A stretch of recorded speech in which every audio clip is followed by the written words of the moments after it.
জুলফার খান নিজে নেতৃত্ব দিয়ে ও ছোট ভাই রশিদ খান সহ ওদের সন্ত্রাসী বাহিনী দিয়ে আমাদের উপরে মিনিটের মধ্যে আমাদের আক্রমণ করছে হত্যা পরিকল্পনা নিয়ে।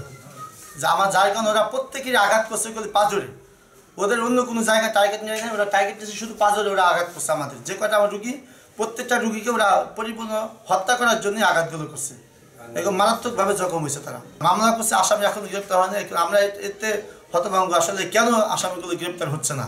আমরা দ্রুত এই আসামিগুলো গ্রেপ্তার চাই এবং সুস্থ একটা বিচার চাই এবং আমরা পরিবার সকলে আমরা এখন ইসের মধ্যে রয়েছি, আতঙ্কের মধ্যে রয়েছি, নিরাপত্তাহীনতায় আমরা ভুগতেছি। আমরা সকলের কাছে নিরাপত্তা চাই, প্রশাসনের কাছে নিরাপত্তা চাই আমরা এখন।